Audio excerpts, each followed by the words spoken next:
when hunter Bram Schaefer is attacked by a grizzly bear.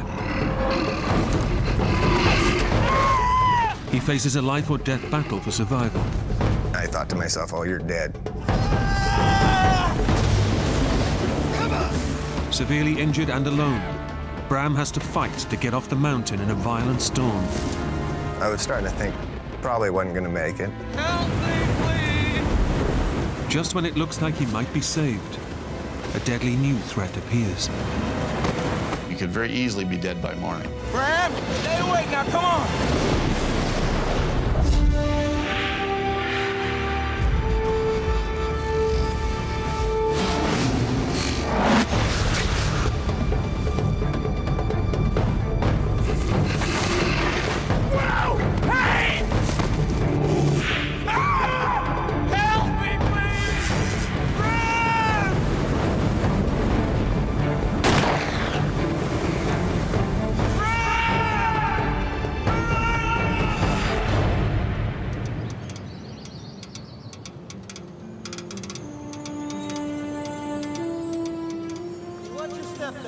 I'm watching my step. You watch your step. I'm doing fine, don't worry. Bram Schaefer has just finished high school. To celebrate, his father Dennis has brought he and his brother to hunt elk with some friends on Horseshoe Mountain in Montana. My dad and a friend of mine's dad had decided they just wanted to do one last trip, you know, since we were kind of moving out and getting on with our lives. Watch out for these potholes. I'm looking. Eyes like a hawk, son. Eyes like a mole, Dad. Your kids are going from boyhood to manhood, and it's part of the transition. You learn from their fathers when their fathers are having fun. Keep up, Dad. Keeping up, son, don't you worry. But after a week of hunting, they still haven't shot anything. Sure your rifle's shooting straight? Yep. You ain't bagged one yet. Well, just a matter of time, son. The mountain rises to 10,000 feet out of the wilderness. There's no roads, it's just trails, and it's just pretty wild. September is hunting season, for people and for bears. We've seen lots of bears. It becomes a feeding ground for them once this rifle season starts. The bears are more dangerous towards fall because they're getting ready for hibernation, so they're scavenging for whatever they can find to fatten up for winter.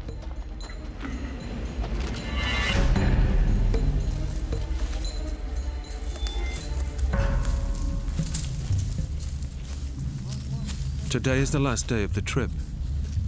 The men climb almost to the top of the mountain, from where they'll sweep down in a wide line, hoping to find some elk on the way. They don't have much time. A big storm is heading their way. Okay, guys, why don't we all spread out, see if we can't flush something out. Bram goes to the end of the line. Okay, let's move it. Last chance, Pop. Last chance for what, son?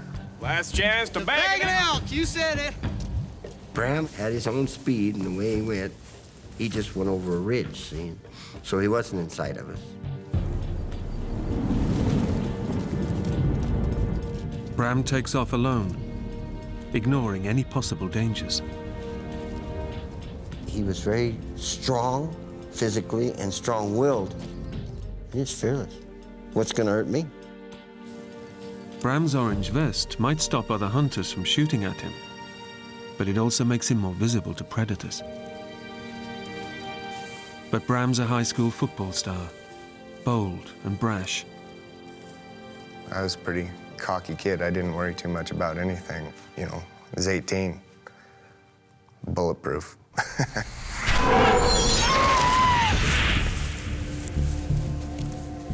I walked for quite a ways and wasn't seeing much. You know, some elk sign on the ground and stuff, but nothing really to suggest anything was around. We were kind of supposed to stay within earshot of each other, but they were up on the top of the mountain and I was off kind of coming around the side, a little lower.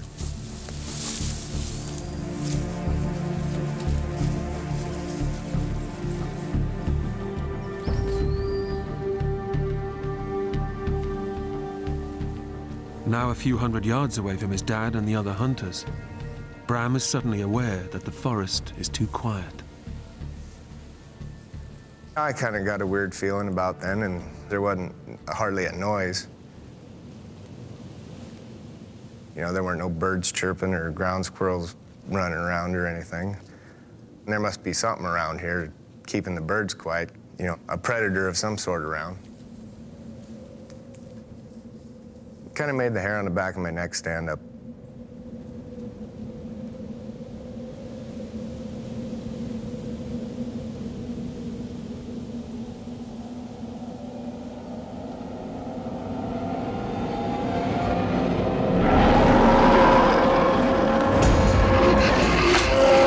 I hollered.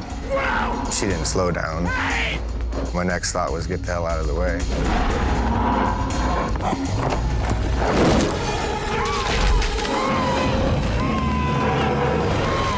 I was just freaking out.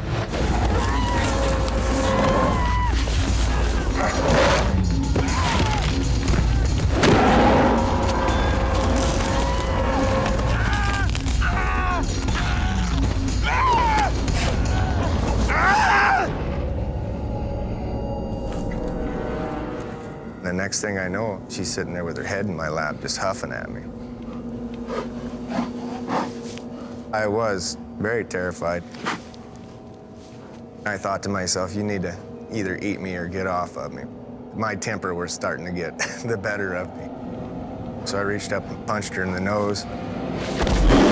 I come back with my other hand, and she bit through my thumb. And I got to looking around, trying to find my gun. She was sitting on it with her hind legs. Just picked me up and shook me like a puppy with a sock.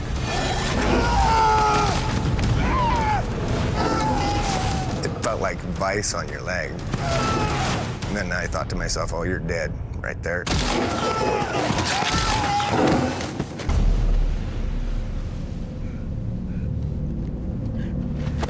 When she got done shaking my leg, she just kind of dropped me.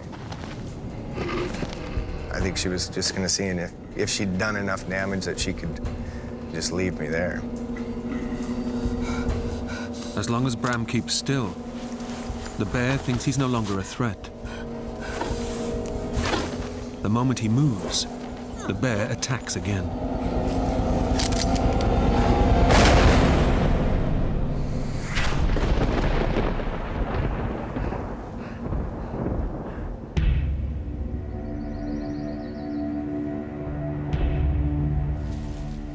Unaware of Bram's terrible ordeal, two hunters further down the mountain, Bruce Pisecki and his son Bryce, are also looking for elk. So far, without any luck. Come on, son. Our luck will turn. On their way to try a new spot, Bruce sees something that makes him very nervous. I'm starting to see bear sign and footprints of the bears. See that? It's a big claw. Pretty recent, too. But the hair was starting to stand on the back of my neck. With bears in the area, Bruce wants to get off the mountain as quickly as possible. That means going straight down through unknown territory. At the bottom, they'll try to find a trail to lead them back to their camp, a couple of miles away. There was something crawling up my neck that told me something's wrong. Pay attention. And part of it I told myself was, you just don't know where you're going. You're worried about getting lost. I'm getting very concerned because now I'm walking in an area that I can surprise a bear at a moment's notice. So I'm trying to make noise. I was saying things like, okay, bear, here I come, you know, get aside, here I'm coming through. Okay, bear! Here we come! Coming through!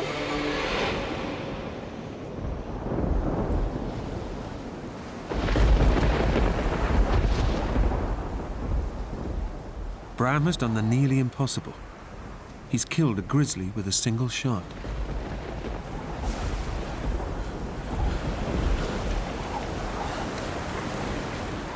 I felt just a lot of relief.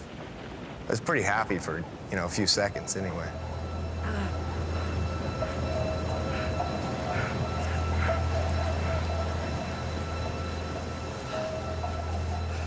Didn't really know what all the wounds I had. I was just kind of trying to figure out, what damage was being done and what I needed to do to get out of it.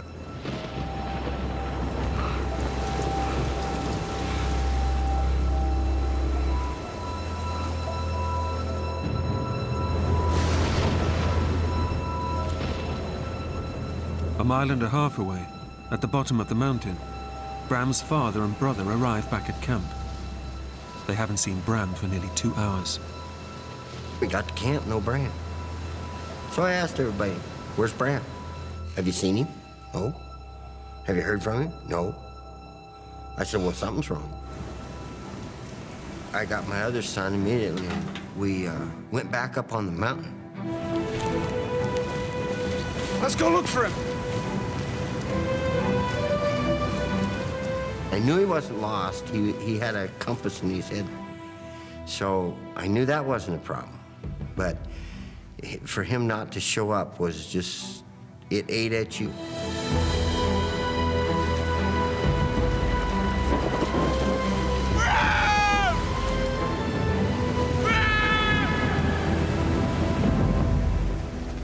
Back up the mountain, Bram is taking stock of his wounds. Adrenaline is pumping through his body, so he has no idea how badly he's hurt. I noticed my shoulder hurt. My head was bleeding, but I didn't really know what all the wounds I had. Bram has been savagely mauled. The bear has ripped his scalp and bitten deep in several places.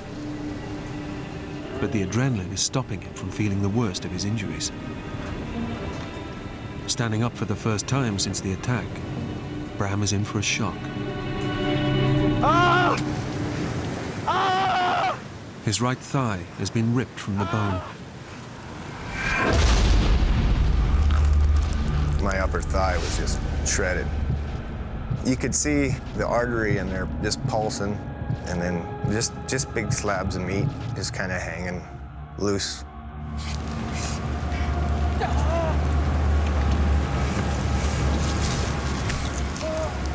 I pulled the meat back up and kind of laid it back in the hole.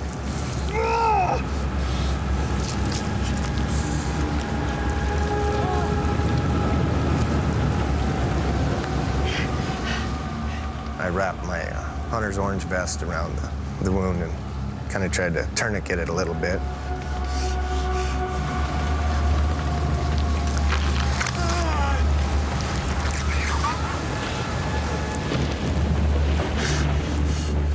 It hurt pretty bad when I pulled it down tight.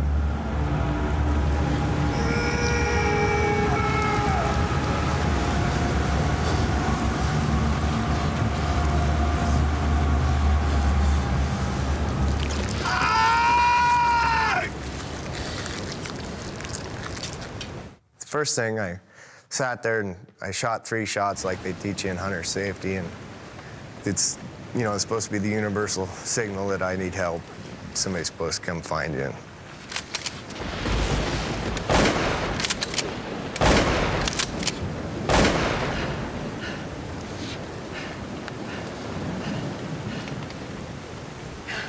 Come on!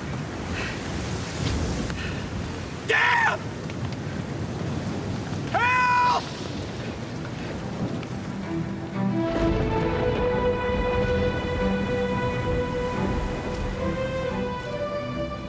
Climbing the mountain through the storm, Bram's father, Dennis, cannot hear his son's gunshots.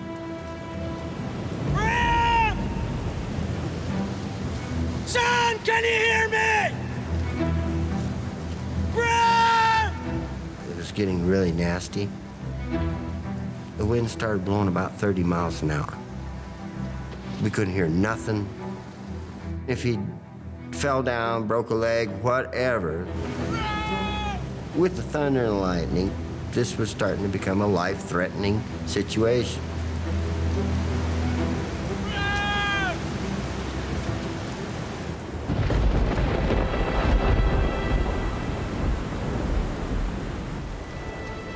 When no one responds to his distress signal, Bram's hopes of being rescued begin to fade. And I sat there for maybe 10 minutes thinking, you're an idiot. Nobody's gonna come get you. You hear 3 shots all the time. You never go look for anybody. So I had to decide what I was gonna do. And I just decided I better get up and get going. But walking with such terrible injuries is nearly impossible.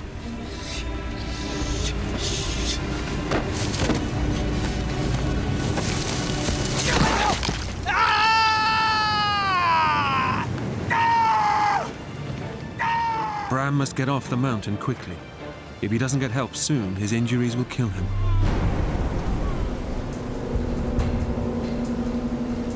Help!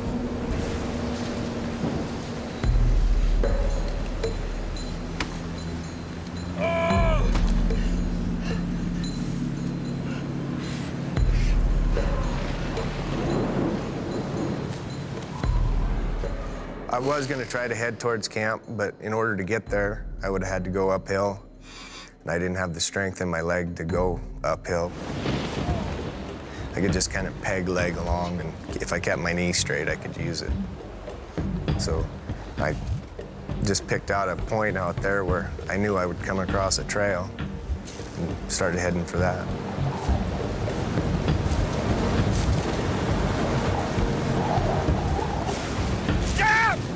I was pretty pissed off at the world. I hollered and stayed mad as I could for quite a while.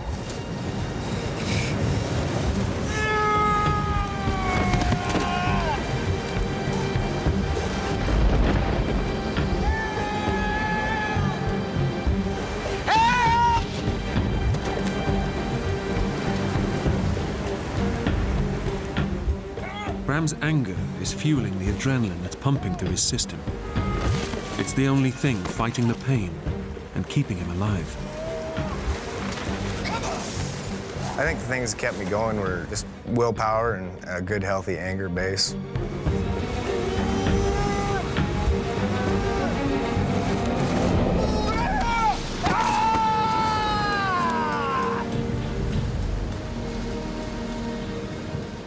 It was hard.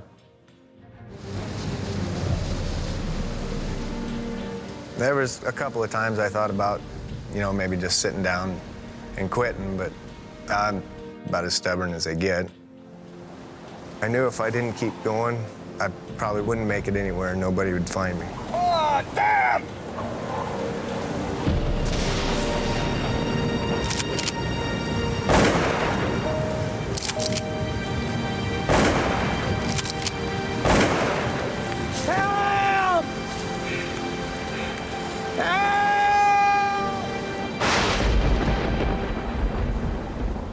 As night falls, the storm gets worse. Further down the mountain, Bruce and Bryce Pisecki are still searching for the trail that will lead them back to camp.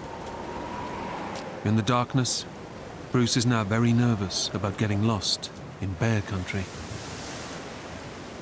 The uneasiness that I had, part of it was not finding the trail, because I didn't want to be lost. And the other part was worrying about the bear sign that I'd seen.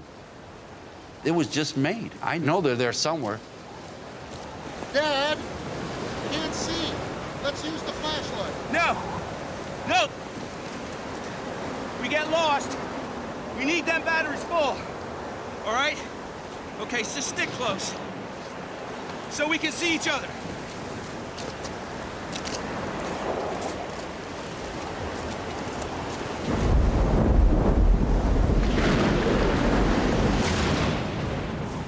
On the other side of the mountain, Bram's father, Dennis, combs the slopes in a desperate search for his son.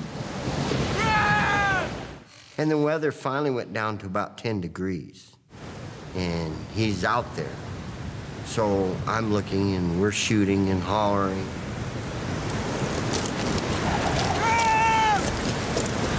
Son, can you hear me?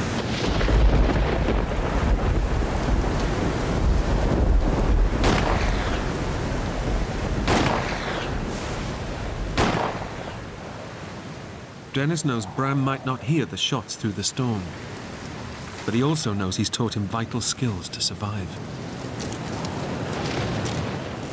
He knew how to get under shelter without having fire. He also knew that if you are caught in cold weather, you walk.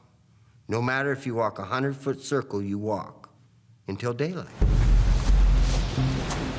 But Bram's leg is so badly mauled that walking down the steep mountain slope is impossible. With every fall, Bram risks tearing the exposed artery in his leg. If it bursts, he'll bleed to death in minutes. Alone and on the wrong side of the mountain, Bram begins to realize how slim his chances of survival are. I was starting to think probably wasn't going to make it.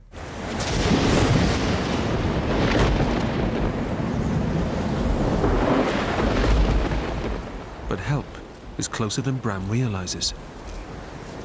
Further down the mountain, Bruce and Bryce finally hit upon the trail that will take them back to camp. Dad, over here! Look! So I'm saying to myself, I hope this is Rock Creek Trail. I hope this is Rock Creek Trail. And by God, it was. Hey! That's our trail. Excellent. All right, look. We're both tired, soaked through. Let's take a short break. But Bruce's nerves are still on edge. I'm still got this uneasy feeling about this bear sign that I'm seeing. His fears are aggravated by the fact that he and his son are using old-fashioned muzzle-loading rifles. It's a fun weapon, and it is a primitive weapon. It's kind of like shooting with a bow and arrow. You only get one shot, basically. But if the powder gets wet, the gun is useless. And I thought, you know, we're all wet. These weapons are wet. We don't know if they shoot when they're wet. Let's see if this thing works.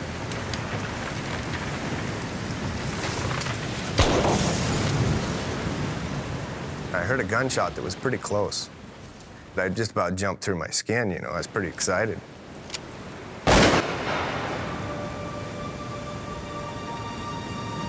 I think that's Dave. I thought it was my friend Dave because now I'm an hour late for dinner. Dave! Dave! Over here! Dave! Help! Down here! Dave! Help! Help me! I heard this voice come around in the wind, Did you hear that? Yeah. but it was like a frantic voice. And I thought, that wouldn't be Dave. I mean, Dave, if he's looking for me, he knows he's found me. He wouldn't be screaming. Dave! Dave! Help! Knowing help is nearby, Bram begins to relax. But it's too soon, and it puts him in even greater danger. I didn't have to bear the whole weight of it anymore, so my body started shutting down, Help me! quivering, stuff. So Help me! Bram is going into shock. If he loses consciousness now, Bruce and Bryce might not find him until it's too late.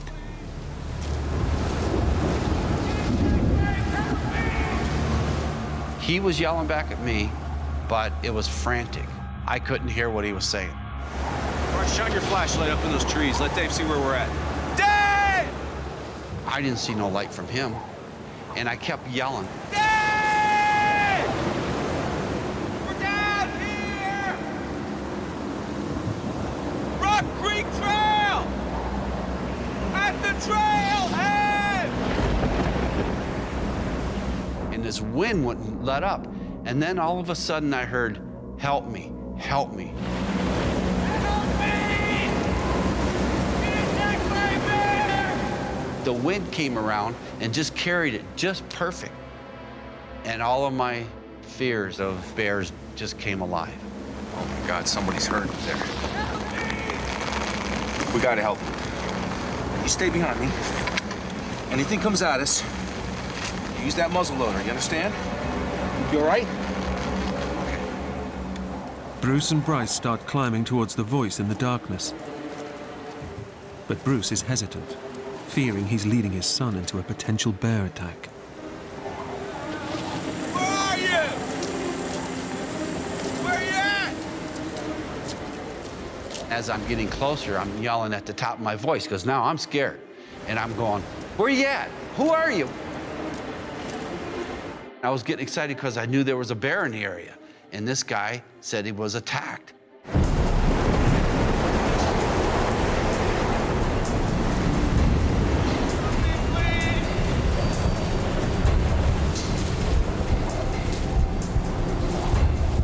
I flashed the light and I hit something up in the woods,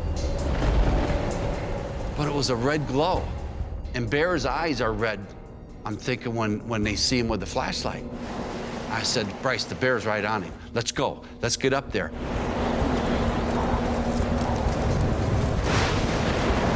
Help me, please. Oh, God. Help me, please. I'm at the height of my adrenaline. I have my pistol cocked, and I get down below where this guy is standing. He's just shaking like crazy, and steam is rolling off of him. Don't move. Stay where you are. I'm coming. Help me, please. Where's the bear? Bear's dead. My mind's really racing. I don't know what to do with hurt people. You can just kind of see the color leaving his face. But, you know, he never really acted panicky or anything around me. Even though he looked hideous to me, in my mind I'm thinking, reassure him that he's gonna be okay. What's your name, son? Bram. Okay, Bram. Now we're gonna get you off this mountain, okay? Get you back down to camp, all right? God, I kept saying, Bruce, don't freak out. You gotta help this guy. There's nobody else around. Nobody's gonna help him but you. All right. Here. My concern was to get him to safety. Hold this too. Here. Okay, you ready? All right, here we go. Bryce was only about 19 years old. Oh, have you got him, Dad? I was in pretty good shape. I was a painting guy. I was up and down ladders all the time, carrying stuff that requires a lot of strength. I said, I can do this. Come on, Bruce, you can do this.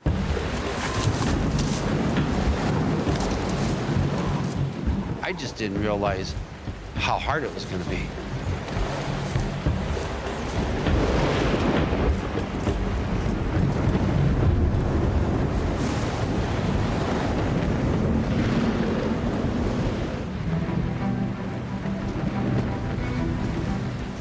A mile away, on the other side of the mountain, Bram's father is still searching for his son. With each passing minute, his anxiety grows. My fears was he slipped, broke a leg, broke an arm, busted a shoulder. You know, anything could have happened. Your imagination runs pretty wild when you're afraid.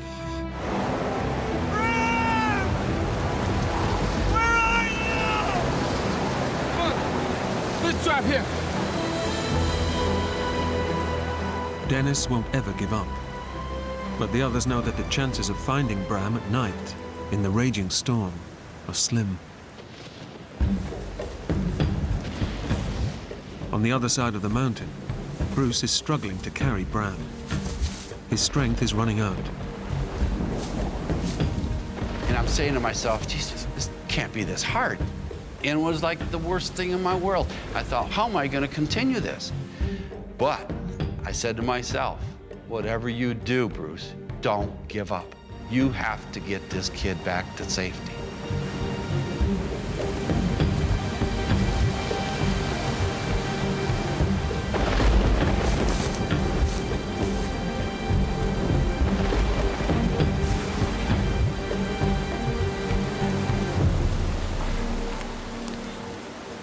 Bruce senses that Bram's shivering is getting worse.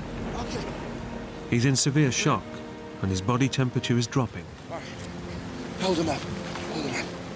So I took my raincoat off and I wrapped it around him to try to keep that warmth in him. All right. Put your arm in there. That's it. That's it. Every time we stop, all right? I'm gonna stand you up. I'm gonna put my arms around you and try and get you warm, okay? Okay. You ready? Here we go.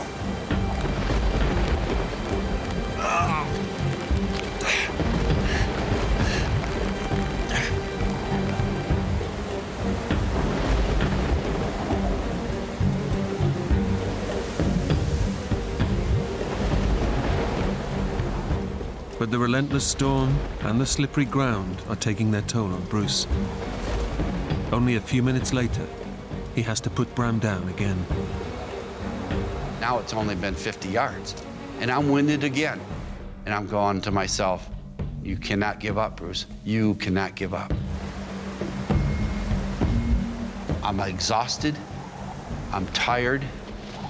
I am breathing so hard, and I'm sweating so bad. I know I'm in trouble. But Bruce knows he must get Bram off the mountain fast. If he fails, Bram will die.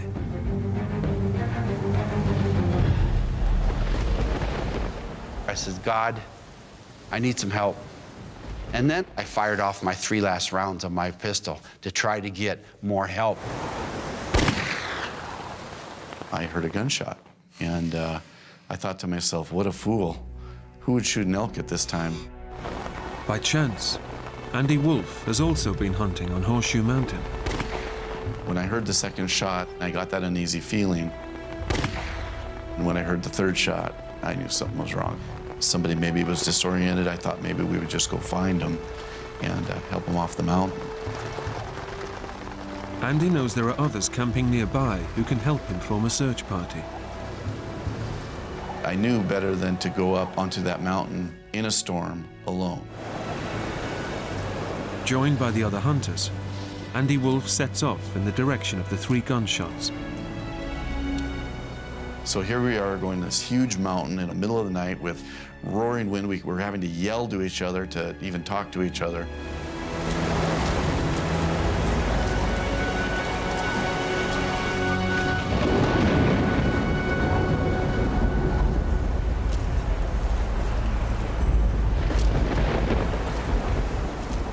Unaware that anyone has heard his distress signal, Bruce struggles down the mountain. But the going is so tough, he can only manage a short distance before he has to put Bram down again. I said, God, I'm asking for help. I need the strength that this guy has. I need the strength that I had when I was his age. Give me that strength back just to get him to safety. He goes over my shoulder again, and I'll be damned, I started walking. And I didn't feel the pain anymore. And I felt stronger. And I walked, and I walked, and I said to myself, thank you, thank you, thank you.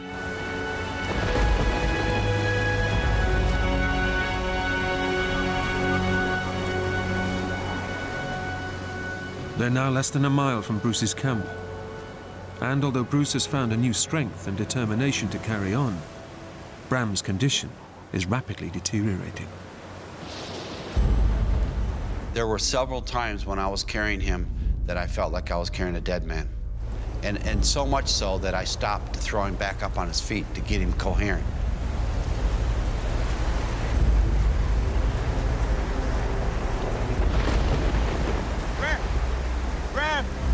Bram, wake up, Bram. Stay with me. Bram? Well, Bram was like in and out, in and out. He was okay, then he wasn't okay.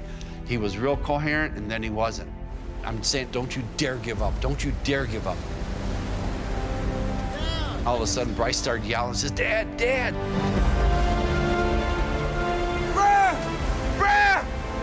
Bram, you're gonna make it! You're gonna be okay! And somebody's hit!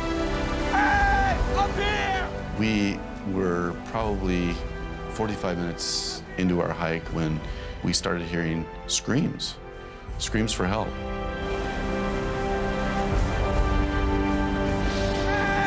Hey, up here! Up here, help us!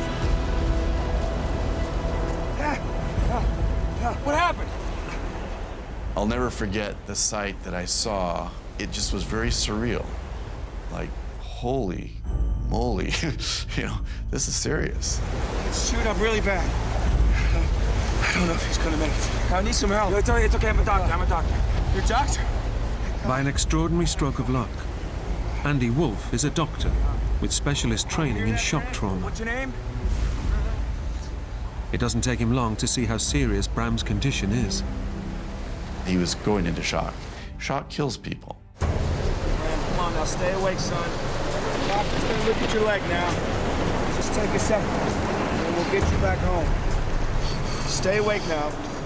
When I examined this thigh area, I reached my hand up in there, and my heart just dropped. I could feel his femoral artery just like a garden hose. And right then and there, I thought, this kid's can either lose his leg or his life. We're gonna be lucky if we save his life. You still with me? Talk to me, Bram. You're gonna be okay, son. You're gonna be okay. Andy was, checking my leg out. And he looks up at me and says, "Oh, you'll be all right." I said, "Yeah, that's what they say in the movies, just where the guy tips over." Stop. Bram, come on now. That's it. Almost home. If we don't lose this kid from loss of blood, we could lose him from shock. Come on, give me your hand. If that artery goes and I don't get it stopped, we're gonna lose him from that artery bursting. We needed to get him off that mountain to save his life.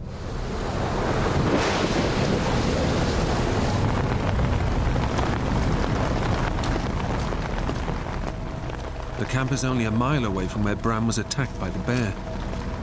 It's taken him nearly 4 hours to get there. Guys, go try to find some help! 2 of the rescue party are immediately dispatched to get help. The nearest ranger station is less than 5 miles away. But even if they make it there and call for air rescue, a helicopter would be grounded in this storm. Bram is a long way from safe. I felt so relieved that we got him in there, and it started getting emotional for me, because I knew we gotta really save his life. We gotta take care of him. Yeah, we're gonna need some water. I'd lost most of my adrenaline, so I was starting to feel more, and I was thinking about, you could possibly die. Bram was in a tremendous amount of pain. You could just see it in his face, but Bram's a cowboy, and he would not complain if both arms had been chewed off. I put a lot of antibiotics into him too, trying to stem the tide of infection. The doctor knows that even if Bram survives the night, his injuries are severe enough for gangrene to set in, which means he could lose his leg, or, if not treated quickly, his life. Do you have any dry clothes? Yeah. Okay.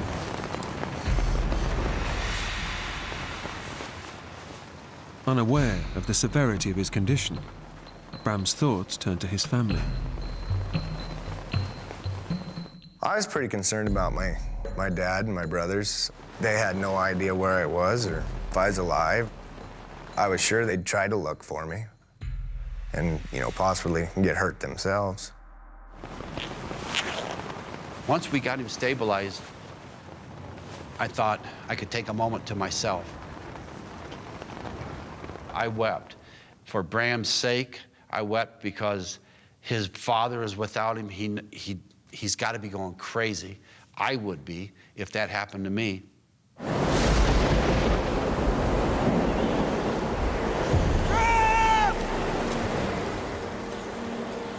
Up on the mountain, Dennis Schaefer is confronting his deepest fears. I got to thinking, man, I might not be bringing one home. And that feeling down in your guts, I'll tell you what, is an empty, empty feeling. Searching the dark, treacherous slopes in a raging storm is becoming too dangerous. Dennis's friends decide it's safer to wait until morning.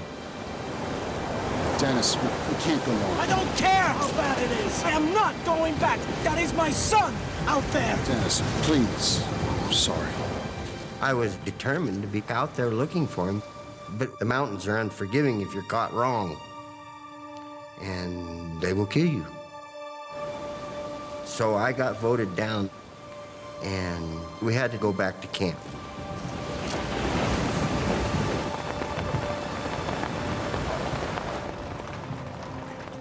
Andy has managed to keep Bram alive so far. But now, the doctor spots a new danger threatening to kill him. Gas gangrene. Gas gangrene is a deadly poison produced by bacteria trapped in infected tissue. It destroys flesh, blood cells, and blood vessels.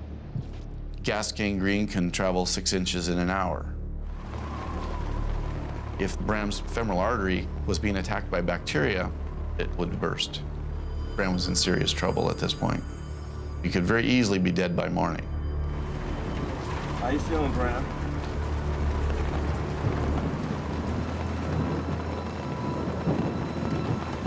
I was laying there thinking that, you know, I could lose my leg, and the thought of dying was still there, yeah. I mean, I knew I was in bad shape. Dr. Andy Wolfe has given Bram antibiotics and painkillers. But without more powerful medication, Bram could be dead within hours. The gas gangrene is spreading rapidly towards his femoral artery. If it attacks it, it will burst.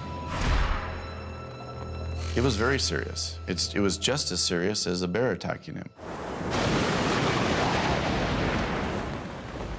2 miles away, Bram's father has no idea what's happened to his son. He spends an agonizing night waiting for the storm to abate. They wouldn't let me leave camp, and that was probably the biggest torture I went through, was being in that camp, not doing anything. They could drive you nuts as a parent. One of your kids is missing. You know that the elements are horrid. It's unforgiving. I was awake all night, pacing, crying. Your heart just like it was going to explode, you know, because for the lack of ability to be able to go do anything and the unknowing, you know, you just sit down and weep sometimes.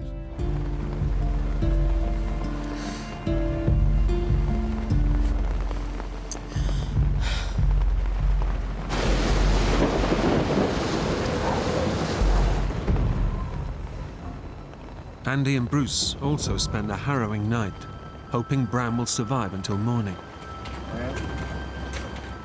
Bruce tries to keep Bram from falling asleep. Wake up.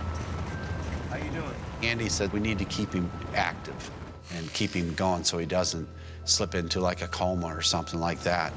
Talk to me, Bram. Come on. How you feeling? I didn't know how long Bram could last, but I knew that at the level of care that he was at, that he would not last. Andy knows that the rapidly advancing gangrene will kill Bram if he doesn't get to a hospital fast. Stay awake, son. I felt very impotent.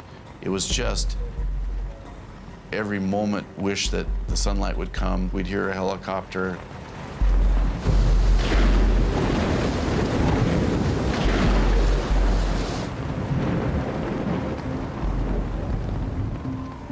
We stayed up the whole night. We took turns looking at his wounds, changing his bandage, waiting for help to come. But help is a long way away, and time is running out for Bram. Bruce and Andy don't know how much longer he'll survive.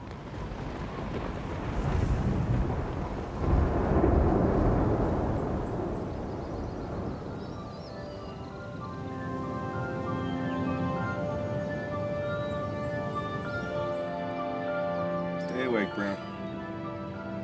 Just at daybreak, we heard the chopping noise of the helicopter coming. You hear that, Bram? You hear that? I was pretty excited when I heard that helicopter coming in.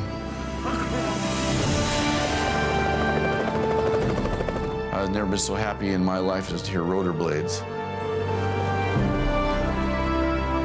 He's on its way. I was just relieved. You know, I was happy because I thought, wow, he's going to be okay. Okay. 1, 2, 3. Oh! That's it, Bram. That's it. Watch his head. Yeah. With Bram on his way to hospital, Bruce sends one of his party to find Bram's father. Bram! Dennis has been searching since first light.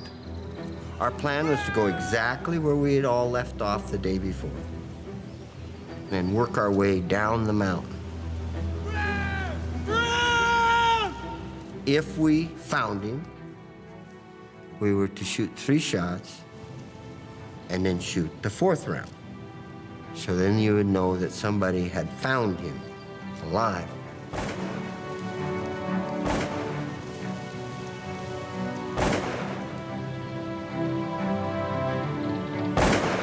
Jubilation. Tears run down my face, and we're literally running down the mountain. You're just so happy he was alive. It took 18 days for the doctors at Billings Hospital to save Bram's life. Miraculously, they also saved his leg. I was pretty happy to see it when I woke up, that's for sure.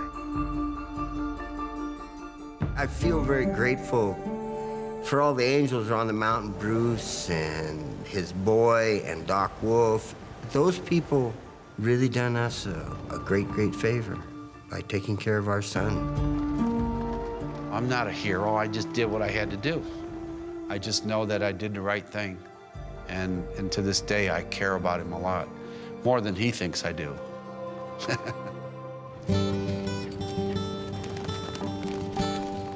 When I left the hospital, they told me I probably would never be able to ride a horse or do this or do that. Riding horses is a pretty big part of my life, so I think it was less than 2 months before I got on a horse, and I've been able to do just about anything I want to do. Despite his ordeal, Bram suffered no lasting injuries. Today, he's also a father and looks forward to the day he'll take his own son hunting on the mountain.